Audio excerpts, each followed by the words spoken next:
पुनाना से निर्दलीय चुनाव लड़ने वाले रईसा खान को मोहम्मद इलियास ने करारा जवाब दिया है। उन्होंने कहा है कि निर्दलीय चुनाव लड़ने पर कहा कि जब कांग्रेस था इंडियन नेशनल लोकदल सहित कई दलों ने रईसा खान को भाव नहीं दिया तो उन्होंने मजबूरन निर्दलीय चुनाव लड़ने का ऐलान कर दिया है। उन्होंने कहा है कि अंगूर खट्टे वाले कहावत पूर्व विधायक रईसा खान पर सटीक बैठती है। जब उनको कांग्रेस था इंडियन नेशनल लोकदल सहित राजनीतिक दलों ने भाव नहीं दिया तो मजबूरन उन्हें निर्दलीय चुनाव लड़ने का ऐलान करना पड़ा। विधायक मोहम्मद इलियास ने कहा है कि पूर्व विधायक रईसा खान के परिवार ने विकास नहीं किया बल्कि क्षेत्र का विनाश किया है। भ्रष्टाचार, बलात्कार, लूट जैसी घटनाएं उनके शासनकाल में इलाके में बढ़ी हैं। पूर्व मुख्यमंत्री भूपेंद्र सिंह हुड्डा के कार्यकाल में इलाके का विकास हुआ है। उन्होंने कहा है कि दिसंबर माह के अंत तक सबसे पहले संगठन में जिला अध्यक्षों की नियुक्ति होगी और उसके बाद अन्य पदों पर भी नियुक्तियां कर दी जाएंगी। 5 राज्यों के चुनावी नतीजों को लेकर उन्होंने कहा है कि कांग्रेस पूर्ण बहुमत के साथ 5 राज्यों में सरकार बनाने जा रही है। उन्होंने पूर्व विधायक रईसा खान पर यह भी आरोप लगाए कि उन्होंने अपने कार्यकर्ता बैठक में मुख्यमंत्री मनोहर लाल की तारीफ की है तो भले ही वह निर्दलीय चुनाव लड़ने की बात कर रहे हों लेकिन उनके मन में अंदर आज भी भारतीय जनता पार्टी भरी हुई है। इलाके के लोगों को ऐसे लोगों से सावधान रहने की जरूरत है और वक्त आने पर करारा जवाब देने की जरूरत है। कुल मिलाकर पुनाना विधानसभा की राजनीति अब पूरी तरह से गर्माहट है और इन दोनों नेताओं ने एक दूसरे पर आरोप प्रत्यारोप लगाने शुरू कर दिए हैं। कुल मिलाकर लोकसभा चुनाव तथा विधानसभा चुनाव अब ज्यादा दूर नहीं है, इसलिए हरियाणा के नूंह जिले की राजनीति में पूरी तरह से गर्माहट दिखने को मिल रही है। आप देख रहे हैं नूंह मेवात से लियाकत अली की रिपोर्ट। आप देख रहे हैं मेवात का number 1 channel Mewat city news. Channel को जरूर सब्सक्राइब कर लीजिएगा। आजाद उम्मीदवार को आपको पता चला कि भाई उसने 2-2.5 साल से जहां भी हल्के में जा रहा था तो उसका कहना उसका लड़के का उसका ये था कि मैं कांग्रेस का टिकट ला रहा हूं। अरे साहब मैं 20 करोड़ रुपए लगा दूंगा, मैं 10 करोड़ लगा दूंगा। यानी इन्हीं दोनों बाप बेचारे में खजाना आगो को बेच तो सारो भाई हरियाणा कोई हम भाई वो तो खजाना तो तमाम लूट लूट के नहीं बाप का आगे लूटा, भाई का आगे लूटा, या के जमाने याले कसर ना छोड़ी। जब इसको कहीं भी जो है ये दरवाजा इसने जब कांग्रेस पे ये धक्के खा लिया, अभय जी के पास ये चला गया।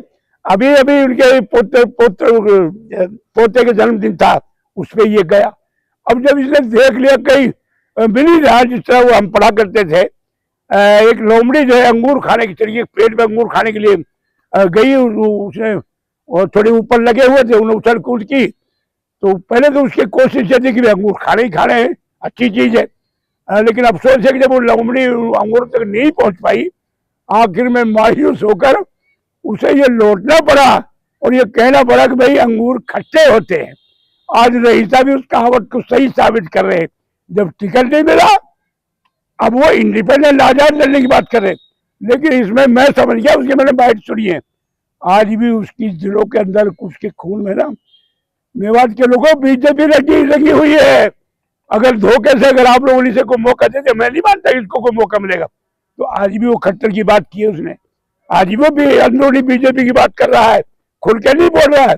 उसने उसका मकसद ये कि अगर तुम मुझे बना दो तो मैं बीजेपी में खट्टर के पास चला। अरे खट्टर की बात कही है उसने, तू तो बता तेरे खट्टर ने क्या विकास किया ये बता दे। ये खट्टर का विकास है, तेरा विकास था जो हमारी बहन बेटियां जंगलों में सोई है, गांव में लोग नहीं सो पाए, पहाड़ों में हमारी बहन बेटियों ने हमारे गांव के लोगों ने वहां रात गुजारने का काम किया है।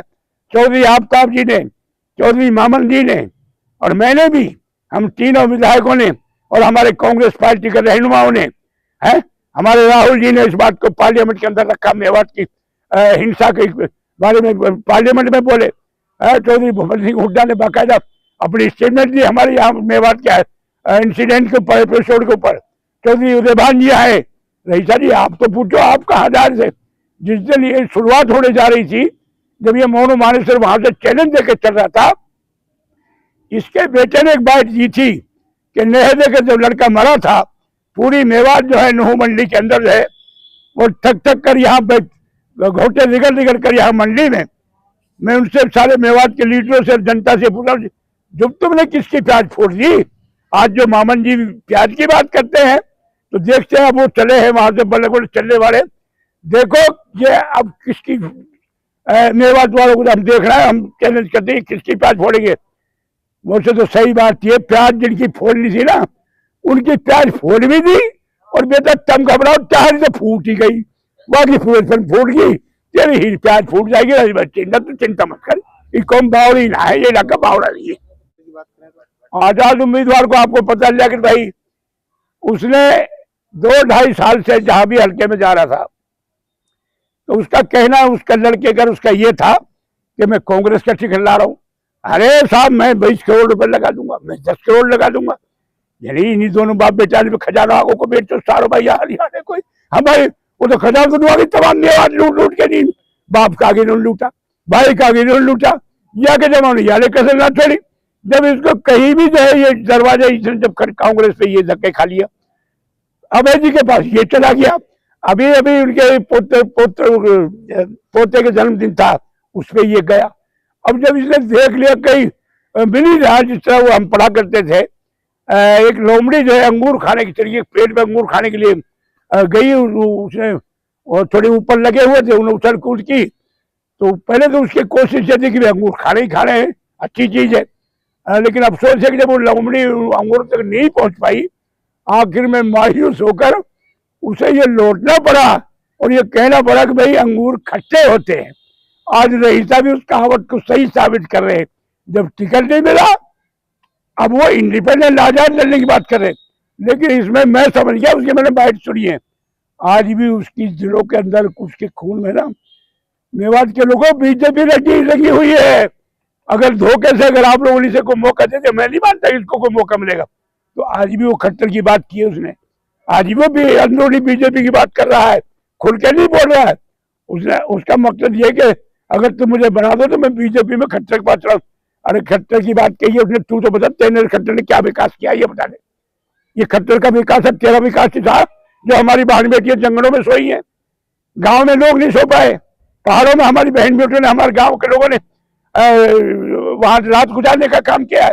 चौधरी आफ्ताब जी ने, चौधरी मामन जी ने और मैंने भी, हम तीनों विधायकों ने और हमारे कांग्रेस पार्टी के रहनुमाओं ने, है हमारे राहुल जी ने इस बात को पार्लियामेंट के अंदर रखा, मेवात की हिंसा के बारे में पार्लियामेंट में बोले।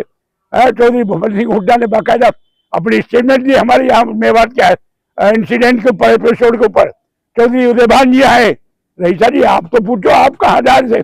जिस दिन ये शुरुआत होने जा रही थी, जब ये मोनू मानेसर वहां से चैलेंज देकर चल रहा था, इसके बेटे ने एक बात दी थी कि नेहदे का जब लड़का मरा था पूरी मेवात जो है नूह मंडी के अंदर जो है वो थक थक कर यहाँ पे घोटे निकल निकल कर यहाँ मंडी में मैं उनसे सारे मेवात के लीडरों से जनता से पूछा जब तुमने किसकी प्याज फोड़ दी।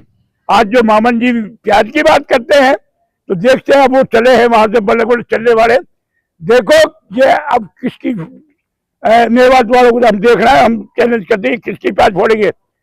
मुझसे तो सही बात ये प्याज जिनकी फोड़नी थी ना उनकी प्याज फोड़ भी दी और बेटा तम घबराओ चार से फूट ही गई, बाकी फूट गई तेरी ही प्याज फूट जाएगी। चिंता तो चिंता मत कर, ये कौन बावड़ी ना है, ये इलाका बावड़ा नहीं।